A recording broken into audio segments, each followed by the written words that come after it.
Certains lecteurs ont de la peine à distinguer les mots ou les lignes. Nous allons voir dans cette vidéo comment colorisation peut vous aider à mieux marquer la séparation entre les mots ou à mieux marquer la distinction entre les lignes. Prenons l'exemple du texte que nous avons à l'écran. Supposons que nous avons un lecteur qui a de la peine à distinguer les mots entre eux, qui ne va pas voir où s'arrête un mot et où commence le prochain. Eh bien, la fonction colorisation de mots, que nous trouvons ici sur la deuxième ligne des icônes de colorisation, si elle est appliquée, marque chaque mot d'une couleur et le mot suivant d'une autre couleur. Tout simple. La même logique s'applique aux lignes. Alors, je resélectionne le texte, je le remets en noir et j'applique la colorisation de ligne. Eh bien, elle va faire exactement ce à quoi on s'attend. La première ligne est en bleu, la deuxième ligne est en rouge. La dernière commande qui utilise la colorisation alternée d'éléments du texte, c'est cette commande-ci. C'est la commande qui colorise d'une couleur les consonnes et d'une autre couleur les voyelles. Alors, je vais vous la montrer une fois parce qu'elle est, disons, assez évidente.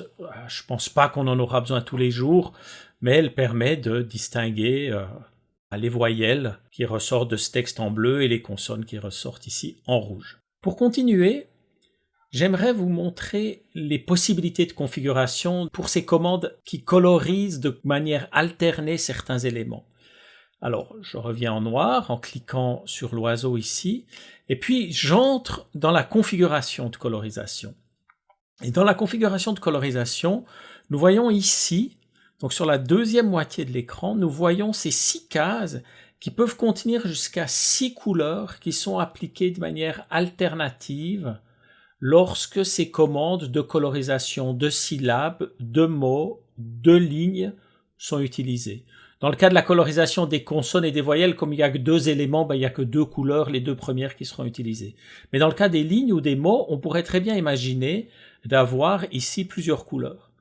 Alors, nous avons déjà vu dans le tutoriel sur les syllabes comment configurer ces couleurs. C'est, j'espère, assez intuitif. On clique dessus et puis on a accès à ce menu de configuration que nous connaissons déjà de la configuration des phonèmes, par exemple. En cliquant sur le texte avec le bouton gauche, eh bien, je peux accéder aux couleurs à appliquer. Alors, supposons qu'on prenne un vert, puisqu'on a déjà du rouge et du bleu. Pour la 4e couleur, je vais utiliser, disons, un orange. Et me voilà maintenant avec 4 couleurs alternées qui, si je les applique sur ce texte, par exemple pour les lignes, eh bien, nous donnent des lignes qui sont en bleu, en rouge, en vert, en orange, et ça recommence. Donc on tourne à travers ces couleurs-ci. Vous aurez remarqué que je n'ai configuré toujours que la suivante, celle qui pourrait être ajoutée. Si j'essaie de cliquer sur celle qui est encore après, je ne peux pas le faire parce que ça n'a pas de sens, puisque on tourne à travers les couleurs qui sont présentes ici. Un trou n'a pas de sens.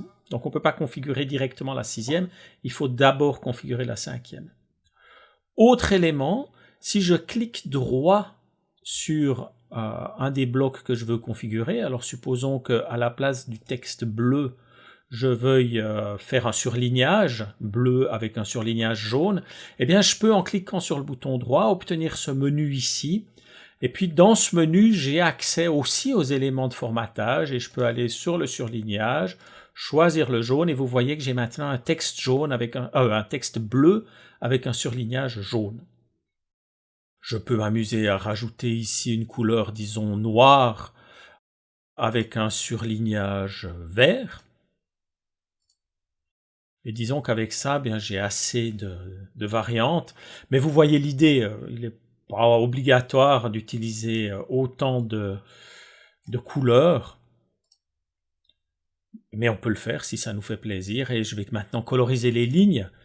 Et on voit que les lignes, eh bien là, on a ce surlignage vert et ce surlignage jaune qui se suivent quand on reprend ici. On a sinon la première, la deuxième, 3, 4, 5 et on recommence 1, 2, 3, 4, 5. Très bien, eh bien, j'espère que ça vous a rendu service et que vous pourrez ainsi aider certains lecteurs qui auraient de la peine à distinguer les mots entre eux ou les lignes entre elles. Bonne journée, au revoir.